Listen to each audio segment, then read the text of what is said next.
Hi everybody, it's Pat Gillis here, and last week we talked a little bit about abscesses. This week we're going to talk about how you keep the bandage on the horse's foot. There's all sorts of different reasons to poultice or to put bandages on a horse's foot, but that doesn't matter as much as the fact that you got to keep it on, right? So that's what we're going to show you how we do that now. Okay. So I usually make a little duct tape pad before I start the whole process, but all we had today was Gorilla Tape, which I used, but boy, that turned into a real problem. I'll show you what I mean in a little bit.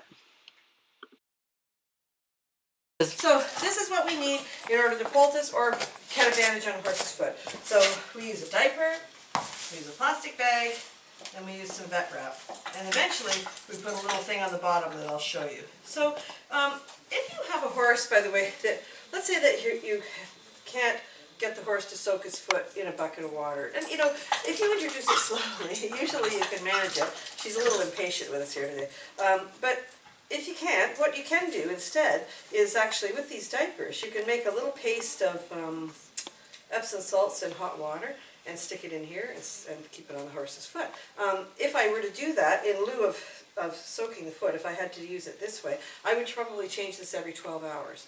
Generally speaking, I would change a poultice or anything I put on the horse's foot every 24 hours. Okay? So I'm not going to put anything in this. I'm just going to show you how to wrap the foot, because whatever your vet tells you to put on the horse's foot is up to you guys. I'm just going to show you how to keep the bandage on. Okay. And I'll show you why afterward I put a plastic bag on. It's sort of optional, but I like it. Diapers are great for this. You know, depending on the size of your horse's foot, a little toe can sit right in there. It's perfect, really. Okay, come give us your foot, love. Give us your foot. Good girl. Okay, so we tuck the toe in that little section right there, and we pull the little tabs out, and we just tuck it around this way. Now, you know, if that's all you were going to put on, obviously that's not going to stay on the horse's foot. This is when I would take the bag. If your horse has a problem with bags, this is not a great idea, but if your horse is okay with bags, you're fine. So, have a bag on the foot, and then I wrap it with that wrap. You can use duct tape, it's fine, but I just find this is a little easier on my hands in the long run. So, come around here, and I make sort of a figure 8 pattern. What you want to remember is that there is some sensitive tissue on a horse's foot, and part of that is back here. So, I don't pull that really tight. So I kind of pull it a bit long this way, and then I just wrap it over. So I'm not just making it quite as tight. You just want to, this part you pull as tight as you want, right? But back here, where it's a little bit more sensitive, you want to not pull too tight. Okay. Whoops, every time I do it there. Alright, there we go. And then I can make this look hard today just because my hand is a little bit sore. So you'll just bear with me. It's really not this tough. Vet wrap makes everything easy. Okay.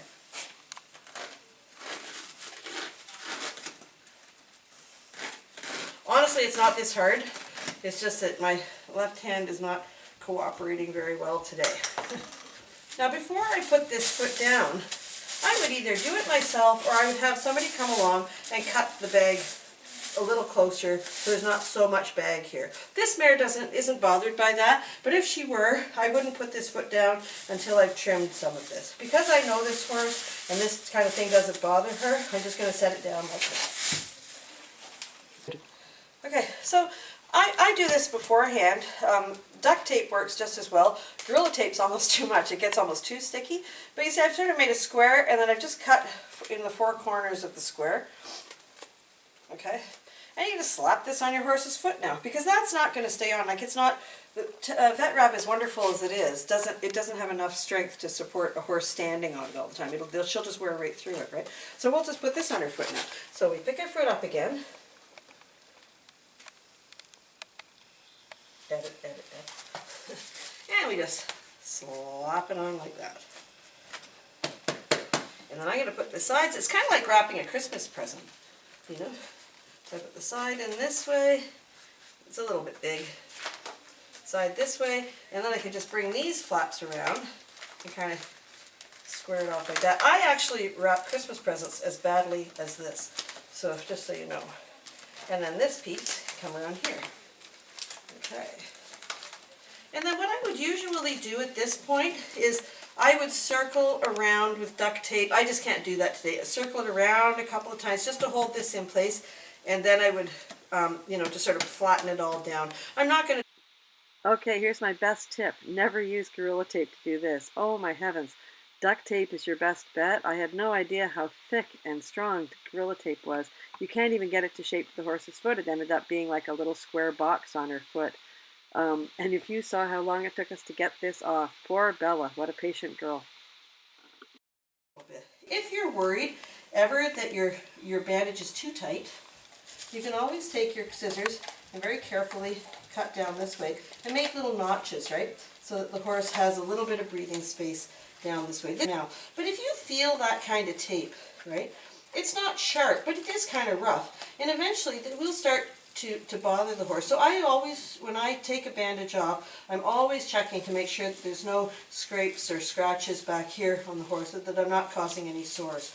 Again, these kind of bandages I would take off every 24 hours.